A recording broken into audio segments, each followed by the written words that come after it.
Bonjour à tous, всем привет. Dans cette vidéo, on va voir les adjectifs possessifs en russe, c'est-à-dire mon, ton, son, ma, ta, sa, ton, ta, tes, etc., etc. Je vais d'abord vous les présenter et ensuite je vous donnerai quelques petits moyens mémotechniques de mieux vous en souvenir. Alors, mon, ma et mes, c'est moi, maya, mayo, mai. Alors, moi, c'est pour tout ce qui est masculin. Si je possède quelque chose qui est masculin, je vais dire moi. Maya pour ce qui est féminin, mayo pour ce qui est neutre.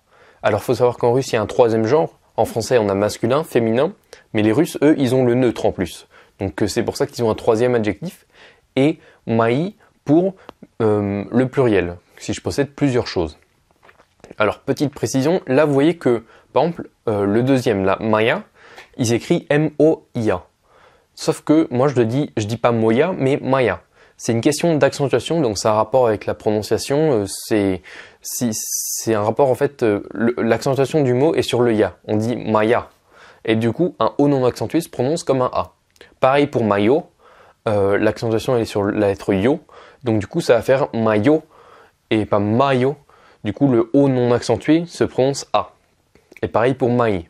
Je vous le dis maintenant, comme ça vous ne serez pas perturbé par la suite parce qu'il y en a beaucoup comme ça. Ensuite, ton, ça va être tvoi, tvoya, tvoyo, tvoi. Alors là, vous voyez déjà qu'on a un V, la lettre V, mais sauf que comme elle est au contact du T, on va pas dire tvoi, on va dire tvoi. C'est-à-dire que le V écrit se transforme en F à l'oral. Ça va faire tf, tf. C'est beaucoup plus simple à prononcer que tf, tf. C'est beaucoup plus simple de dire tf. Et là, les mêmes règles pour l'accentuation. Tvoya, là on n'a pas d'accentuation sur le O. Tvoyo, tvoi, bref, je ne vais pas vous l'expliquer à chaque fois. Maintenant, alors là, pour son, ça, c'est, les choses comme ça, ça va être un tout petit peu plus compliqué. Parce que c'est différent du français. En français, si mon voisin il a une voiture, je vais dire que c'est sa voiture. Si c'est ma voisine qui a une voiture, je vais aussi dire que c'est sa voiture. Donc en fait, l'adjectif possessif s'accorde avec le mot possédé. C'est-à-dire que si on dit pas son voiture, parce que voiture est féminin en français. En russe, ça va être autre chose. En fait, l'adjectif va dépendre du possesseur. Imaginons que mon voisin ait une voiture, et ben je vais dire son voiture. Parce qu'en fait, son va pas s'accorder avec voiture, mais avec le fait que ce soit mon voisin qui la possède. Donc, comme c'est mon voisin qui la possède, je vais mettre son. En fait, là, ça s'accorde avec le possesseur et pas l'objet possédé. Par contre, si c'est ma voisine qui a une voiture, là, je vais mettre sa voiture. Parce que c'est ma voisine, et donc c'est le sujet est féminin.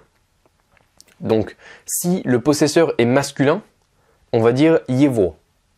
Alors là, on a un E non accentué et un guet. Le guet étant entre deux voyelles, il y a une règle comme ça, elle s'applique pas tout le temps, mais en général, un guet entre deux voyelles va se prononcer V. Et donc là, c'est le cas, on va avoir yevo. Même chose pour le neutre, c'est-à-dire que si, pour le neutre, c'est aussi yevo. Si quelque chose de masculin, enfin, si un sujet masculin ou un sujet neutre possède quelque chose, dans ce cas-là, on va dire yevo, indépendamment de l'objet possédé. Par contre, si c'est un sujet féminin qui possède quelque chose, qui possède quelque chose tout simplement, on va dire yio. Maintenant pour notre et nos, ça va faire nash, nash, nache, nashi. Pour votre et vos, ça va faire vache, vache, vache, vache. Et pour leur, que ce soit leur sans S ou leur avec un S, ça va être exactement la même chose, ça va être ich. Alors maintenant, ma petite technique pour vous en souvenir, étant donné qu'il y en a beaucoup, masculin, singulier, enfin il y a singulier pluriel, masculin, féminin, neutre, il y a beaucoup de terminaisons à se souvenir.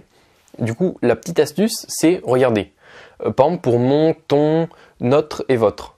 Les quatre finissent par une voyelle. Tvoi, enfin non, moi déjà finit par le i court, qui est une consonne, pardon, j'ai dit une bêtise, ça finit pas par des voyelles, mais des consonnes.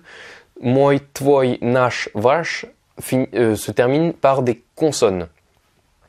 En russe, un mot qui se termine par une consonne, c'est un mot masculin. Là, on a nos adjectifs possessifs qui sont des adjectifs possessifs masculins et qui se terminent par des consonnes. Donc là, moyen mémotechnique, moi, tvoi, nash, vache, masculin. Ensuite, en russe, bon, je vous le dis comme ça, vous le savez peut-être déjà, mais un mot féminin, c'est un mot qui se termine par un A ou par un ya. Et ben, les terminaisons des adjectifs possessifs russes féminins, c'est Maya. Maya se termine par un A. Tvoya, de même. Enfin, par un ya, pardon. C'est pas un A, ça se termine par un ya. Excusez-moi. Et Nasha et Vasha, qui signifie notre ou et votre, quand c'est un objet féminin qui est possédé, se terminent par un A toutes les deux. Même chose, en russe, en général, un mot qui se termine par un yé ou par un o, c'est un mot qui est classé dans les neutres.